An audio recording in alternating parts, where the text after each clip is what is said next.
I don't think Lamar Jackson looks anywhere near as explosive as we've seen him in the past. And again, not that his whole game is built on him running around, but obviously we always knew at any given time he can make explosive plays with his legs. That really has not happened. You're tuned in to the Ross Tucker Football Podcast, guiding your gridiron journey, none other than your host, former NFL lineman, Ross Tucker. Oh, yeah, it is. But it's not just any Ross Tucker Football Podcast. It is a teaching tutorial Thursday, which means Greg Cosell is in the house. It's also a Thanksgiving Thursday. And yes, we really are recording this Thursday morning, Thanksgiving morning. I am in a hotel in Lincoln, Nebraska. Greg is in his office in NFL Films. Greg, can you please verify that this is, in fact, Thanksgiving morning and we are recording this? It is Thanksgiving morning, and I am indeed in my office at NFL Films, and I've actually been in my office at NFL Films since about 5:20 this morning. Yep, and I got up at 5:30 here in Nebraska and already got my workout in, workout number 1 for the day. I'm ready to go to Nebraska's practice a little bit later this morning after we record the Ross Tucker Football Podcast with Greg Cosell. You can say hello to my friend Matt Rule, Ross, if you remember. Okay, I will do that. I will say hello to Matt Rule. And by the way, we're also will be recording Even Money Part 2 this morning before I head over there to Nebraska's facility. So we got a fresh Ross Tucker Football Podcast, a fresh Even Money betting podcast, and of course we'll have Greg again tomorrow to get to the rest of the games. But there's a lot of really good games to get to today. I mean, it's crazy. The 3 games today, the Black Friday game. Greg and I could spend a lot of time just on those, obviously. And then there's a decent amount of news that came down the pike yesterday that I'll get to a little bit later in today's show when you think about some of the guys getting put on IR, some of the signings, and a massive, massive guy coming out of retirement. So make sure you listen or watch later on in the show. You can always watch us, youtube.com/Ross Tucker NFL. You can follow Greg on social at Greg Cosell so you know what he's up to. I'm at Ross Tucker NFL. And of course, we are at Ross Tucker Pod. Greg, let's start with the first game today. It is the Packers and the Lions, 2 teams that, this is a massive game for both of them in terms of the NFC North. Curious what kind of jumps out to you in this one. Well, I think what jumps out will be my first bold, controversial statement of the day, and that's Jahmyr Gibbs is fast. So we can start there. It's been interesting to watch the Lions evolve a little bit since Dan Campbell took over the play calling. There's been a little more under center. I think that's ultimately what they have been in previous years, and they've gotten away from that a little bit, and I think Dan Campbell wanted to return to that, both in terms of the run game and in the play-action pass game. And what struck me last week watching the Lions, and I don't know whether it was just game-specific or if it's something that now will continue, but last week, Jahmyr Gibbs played 50 snaps and David Montgomery only played 23 snaps. And obviously, Gibbs had the long runs. He's not going to have, 65-yard touchdown runs every single week, although it seems like he can. But I think that's the way they want to play. And I think the Packers' defense is very good. I think that's been a strength. The weakness for them, of course, is at the corner position.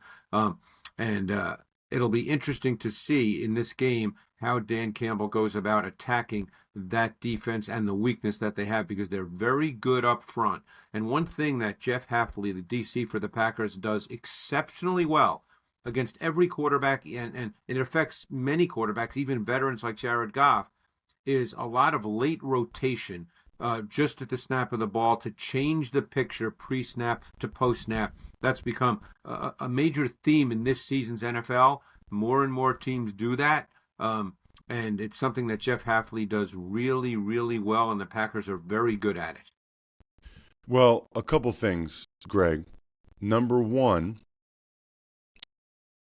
it's got to be so tempting to have Gibbs out there because you know that he's like an explosive play waiting to happen, and it's got to be so tempting to want to keep giving him the ball, knowing that an explosive play could happen at any moment. We actually had a really fast running back when I was in college, and they kept giving him the ball because they thought at some point he can go 80, because he was that fast. Right, you know what I mean? Right. And they were hoping he would, obviously, which jumps out. The other thing is, I don't know if we've talked about this. First of all, everybody should try to do the late rotation. Everybody should try to change the picture as late as they can. But it's funny what you said about the under center portion of it, because I've had coaches that tell me, Greg, they try to change the picture while the shotgun snap is in the air because the quarterback has to look at the ball to catch it. Now some guys are pretty good about keeping their eyes up, but you have to really, for a split second, look at the ball to make sure you catch it when you're in shotgun. And so they hope to change the picture a little bit late, right when he's looking at the ball. Well, the other thing, too, just talking about quarterbacks under center and the play-action pass game, and I actually happened to see a great quote by Josh McDaniel of the Patriots, because they do a lot of under center play action with Drake May, and he was talking about something that I've believed for years and years, and obviously he's a little smarter than I am when it comes to offense, but I've always believed that play action under center is far more effective than play action in the gun, because it further distorts second-level defenders. It takes more time for the play to show what it really is. So second-level defenders, the distortion that's involved in that is greater than if it's a quick shotgun play action. And I think that under-center play action, therefore, is a more effective way to deploy play action. Totally agree. I got to ask you this before we move on to the next game. I have a buddy that's a really good Lions fan, really big Lions fan. And he texted me, he said, the golf era is over. It's really sad. I love the guy, but it's over. There's some concern and consternation among Lions fans about, Jared Goff and not feeling like he's playing up to his standard. Have you noticed anything? I would answer that no. I mean, I think Jared Goff is a specific kind of player. Look, in a league now where so many quarterbacks who are younger coming into the league are athletic, and it seems as if that the movement ability has become a prerequisite rather than sort of a luxury or a parachute, Goff is certainly not that player. Goff is a little more traditional in that he's a pocket quarterback, but he's had great success in this league. I don't think much gets past him in terms of what he sees, and just his ability to understand his offense and the progression reads and the defenses that he's playing against. I don't really see a decline in his game. Now, like I said, if you believe that the quarterbacks now have to be able to be movement players to some degree, then you could look at Goff and say, hey, maybe we don't have that guy, because he isn't that guy. But within the context of that offense and what he is, he's still very good at it. Right. And by the way, he's never been that guy. So it's not like he's changed in that regard. What about the Chiefs and the Cowboys, Greg? Ooh. Both of these teams got really, really big wins on Sunday, coming from behind, double digits, both of them, that they desperately needed. What kind of intrigues you the most in this matchup? This matchup we could probably talk about for 3 weeks. It's one of those games. Now, the Cowboys' defense has gotten much, much better, particularly with their front. I mean, you talk about the defensive tackle rotation now with 3 guys, Williams, Clark, Odigizua, 3 really good players. Normally all 3 don't play at one time, but it's a terrific rotation. They've gotten much more speed now at linebacker with Overshown back, and they have a kind of a nice rotation there. The concern for them is at the corner position. The rookie Savon Revel from East Carolina, he's now played 2 games, and I think he brings something to their corner play, but he's a rookie with only 2 games under his belt. I think that's the weakness of their defense, but their front 7 is meaningfully better than it was a number of weeks ago. We know what they are offensively. I think a lot of people would be surprised Ross, that Javonte Williams has the second most first down rushes of any back in the league, more than Jonathan Taylor, and he's averaging 5.3 yards per carry on first down. They run the ball really well. We think of them as a passing team, but they run the ball really well. And they're moving George Pickens around much more now. He's not simply the boundary X. They move him around, and we saw what happened last week. He is a top 5 wide receiver in this league in terms of pure traits and talent. I really studied the Chiefs' offense hard this week because ever since he came into the league, and I'm sure I'm not the only one, I have been truly fascinated by Patrick Mahomes because he's such an interesting player. Their pass game really does not have a lot of nuanced timing and rhythm to it, Ross. Mahomes is an instinct player more than a refined technician. Now, he can make throws from the pocket. I'm not suggesting he can't. But when you watch them, there's not really a refined, nuanced, intermediate pass game to them. Mahomes is just one of those guys where he's truly the kind of quarterback that you say he just makes plays. And that's what he is. He's got unbelievable vision. I've heard it called fighter pilot's vision. His awareness is unbelievable. He sees everything, and his ball placement, he doesn't usually miss throws. Sometimes you watch quarterbacks and they miss a few. He doesn't really miss throws. And his scrambling ability is a big factor. But he's just a fascinating guy. It's funny we're talking about him coming off Jared Goff because they're polar opposites. So you said a couple things, Greg, that I thought were interesting. I want to clarify on the Javonte Williams. You're not saying he has run for the second most first downs. You're saying he gets the second highest volume of carries on first down, correct? On first down, correct. He has the most first down. Yeah, when it's first down, the down itself, he has the second most carries in the league. First down attempts. And then first down attempts. And he averages over 5 yards on those. Correct, 5.3. Their offensive line's pretty good. Let me tell you something. Watching last week, and you're an offensive line guy, but I thought their two guards, Tyler Smith and Booker, played exceptionally well against the Eagles. I don't know if you got a chance to look at that in any detail, but I thought they played exceptionally well against a really good interior D-line of the Eagles.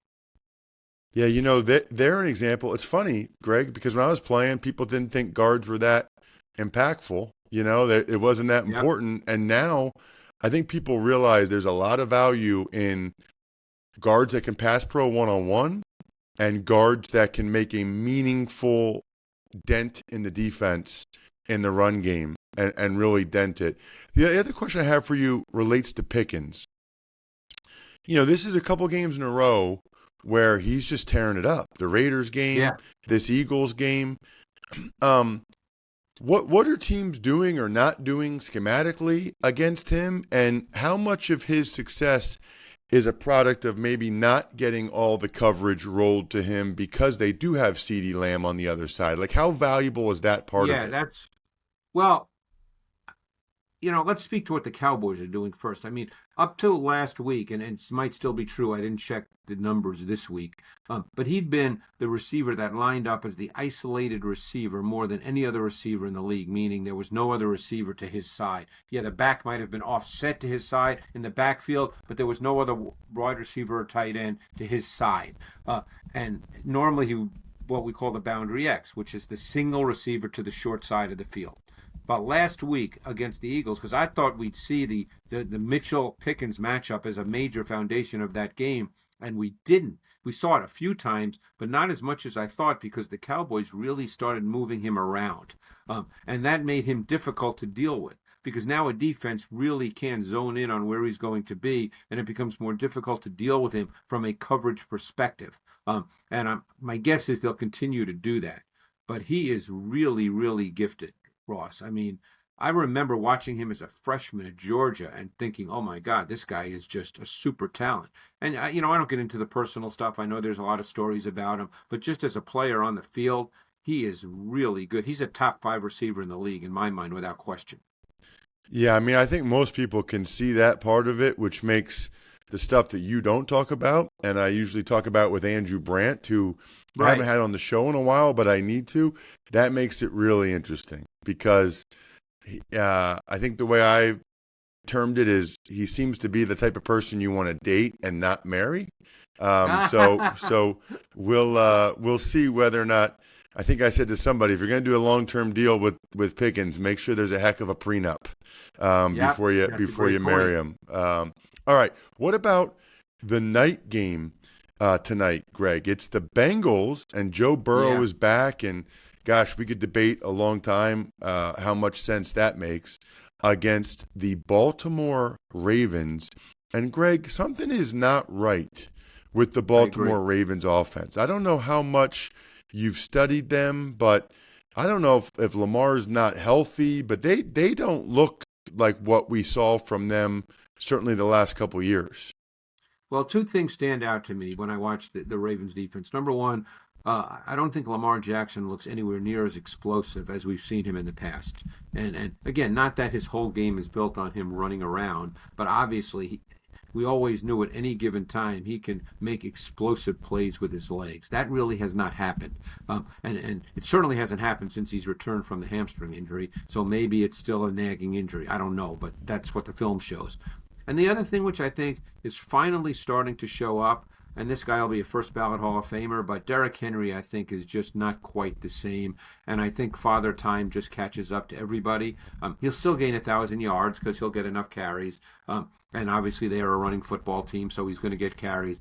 But I think just that explosiveness is just not quite what it was. Now, of course, having said that, watch, he'll break off a 70-yarder tonight, and people will tell me I'm an idiot. But you know how that works. We've all been there, Ross, right, when that happens.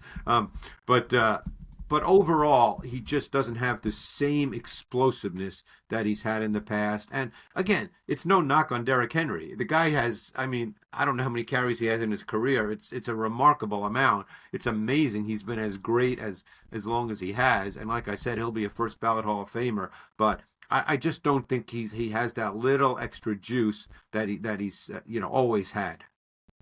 And I'm glad you said that, Greg, because the point I would make is he could lose a little bit and it's not really even perceptible to most people. Right. But it could be the way I describe it always, Greg, is when I had my back surgery, I could just tell afterwards I was like a tiny bit less explosive and a tiny bit less agile, Yep. And in my case, if I was average at both those to start, and then I lose a tiny bit, then I'm a little bit below average. That makes a difference. That's the difference between getting the block or not on some of the plays. Like that's so for Henry or Saquon or whoever, like that could be a difference between getting through the hole and not. I've noticed several plays this year for the Eagles, especially on their counter, when the lineman kicks out and then Calcaterra goes up in the hole. Barkley's been this close to breaking it, and I don't know if it's he would have last year or if it's just a bad block by Calcaterra, whatever. But like that fraction can be the difference. Yeah. The other thing too, you notice is Henry's balance is just not quite the same. And I remember years ago when LaDainian Tomlinson was at the end of his career, and of course I was watching tape back then as well, is I just noticed that he started to lose a little with his balance. And that's when I knew, and I'm talking about at the very end, obviously Tomlinson was great, and he's a Hall of Famer, but that's one thing you start to notice as well. The balance and the body control is just not quite the same. And like you said, Ross, it could be, this much of a difference, but in the NFL, that's like this big a difference. You know how that goes. It's the difference. Right. It's the difference between breaking it and not breaking it. It's a difference between getting through the hole or not getting through the hole. All right, let's talk about, Greg, the Black Friday game. It's the Bears and the Eagles. I'm going to give you a wide berth on this one. Obviously, you live outside of Philadelphia like I do, so everybody's freaking out after the Cowboys collapse. Just I want to hear from you about both these teams. Yeah, we'll start with the Bears because the Bears have won 8 of their last 9, and my guess is that was not on anybody's bingo card before the season started. So I really like the way Caleb Williams is progressing in incrementally each week in the Ben Johnson offense. It's very odd. If you just look at numbers, it seems like he's in the pocket longer this year than he was a year ago. But I think that's a deceptive stat in the context of a Ben Johnson offense because there's much more of an intermediate to intermediate vertical passing game that's foundational to a Ben Johnson offense. So I think that statistic, which a lot of people are talking about, is not really a valid measurement of what Caleb Williams is. I think a more important thing is he's not getting sacked much at all. And that's a big deal because he led the league in sacks a year ago. He got sacked a ton in college. And a lot of people thought that would continue throughout his NFL career. I think he's getting a much better feel for the timing, the rhythm of the Ben Johnson pass game. Now, he misses too many easy ones. That's something that must be cleaned up. It's one reason why the completion percentage is below 60%. But I would say in general, he's playing with much more calculation, much more control, seemingly, and now I'm interpreting the tape, but seemingly a much better understanding of the offense and the concepts versus specific coverages. Too, when we were talking about what Josh McDaniels said earlier in the show, Greg, and you think about under center play action. Which they do a ton, by the way. They're the second highest in the league with under center play action. Right, but if you just do the math, he's necessarily going to hold the ball longer on those plays because it's maybe 2 seconds till he even whips his head around. There's a difference between an under center stretch play action and then you're looking versus you get the ball in the gun and you're holding it for 2 seconds. One of them you're just holding it. The other one you're doing it by design. By design, great point. Because if you're talking about under center play action and the routes are anywhere from, let's say, 17 to 22 and yards, or there's a vertical element as well, the play design almost asks you to be in the pocket for 2.4, 2.5 seconds. That's the play design. And it's blocked accordingly, as you well know. You were an offensive lineman. So that statistic, you can almost throw out that statistic that I've read a lot about this week. What about, Greg, the Eagles' offense? It's such a struggle, Ross, and I just don't know. Sometimes I feel awkward talking about it because the question I have is why. And I don't know the why part of it, but when I watch their offense, and I'm not the only one who sees it, obviously, it's very elementary with its concepts. There's no motion or very little. You don't see stacks, you don't see bunches, you don't see route concepts and combinations where 2 or 3 receivers are running routes that complement one another and help define reads and throws quickly for Jalen Hurts. You don't see those things in their offense. So I can only tell you that's what the tape shows, and my question is why, and I don't have an answer for that. I mean, you've got a quarterback who's a veteran. He's a Super Bowl champion. He's a Super Bowl MVP. He's played a lot of games in this league now. You've got 2 really good wideouts who are highly paid. You've got a really good tight end, and you just have a pass game that on a certain level is elementary. And like I said, I don't know the answer. It's a why question, but that's what it is on tape. I don't know the answer either, Greg, but it could be that the quarterback that's not what he prefers. It could be. That he wants he likes or maybe the receivers. I don't know. I'm just throwing it out there. I mean, they obviously are trying to do what works, but also they want to do what the players are comfortable with, I would imagine. And that's a great point. I mean, he's a veteran quarterback now. You know how it works with veteran quarterbacks is very often when it gets later in the week after game plans are put in, Friday, Saturday, the OC will sit down, or maybe it's Sirianni in this case joining the conversation, I don't know, and we'll sit down and say, okay, what do you like? What do you want to make sure we focus on, and what do you want us to take out? Those conversations, Greg, as you well know, they have those conversations with quarterbacks. Yeah, we listen, we have a lot of games that we want to focus on tomorrow's episode, including your thoughts on Shedeur Sanders, but Bills, Steelers, Texans, Colts, a lot to get to on tomorrow's episode. Thank you so much. Thanks, Ross. Appreciate it. All right, let's dive into the news, but first, my friends from WestShoreHome.com/Ross are coming through again This time with Black Friday savings, the perfect chance to work with America's most trusted home remodeler on your next home project. You know how many projects I've done now? 3 showers, at least 4 doors. Haven't done windows yet. I'm going to. Haven't done flooring yet. I'm going to. Huge fan, obviously. And they've got crazy savings right now. Free installation on all projects. You know how much money you're saving by that?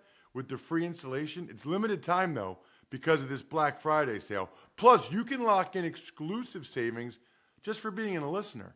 An extra $500 off your project when you schedule your free consultation now at westshorehome.com/Ross. Check out that site to lock in your exclusive savings. See website for details. Here's the thing about Smirnoff vodka. It goes so well with anything, and they are already trying to help you out. Just grab a bottle of Smirnoff at your local retailer and head to Smirnoff.com to find recipes of delicious cocktails perfect for game day. All kinds of awesome cocktails. Please drink responsibly. It's Smirnoff number 21 vodka, distilled from grain, 40% alcohol by volume. The Smirnoff Company, New York, New York. Please not share with anyone under legal drinking age. The key, though, is that Smirnoff vodka mixes perfectly with whatever you want. You want a little screwdriver with orange juice in the morning. You want a little vodka soda, vodka tonic, cranberry vodka a little bit later in the day. How about a Bay Breeze, Sea Breeze? It's Smirnoff.com. Tux Takes. All right, Ross, some news around the league, starting with Lions center Frank Ragnow. He unretired. Yeah, and evidently it was the last day, literally the last day he could unretire.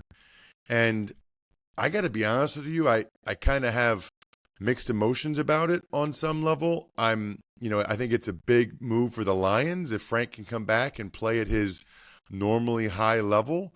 I'm sure he misses it and wants to go out there and be with his guys and try to go on a playoff run and win the Super Bowl that I think they thought they were going to win last year. So I'm happy for him in that regard.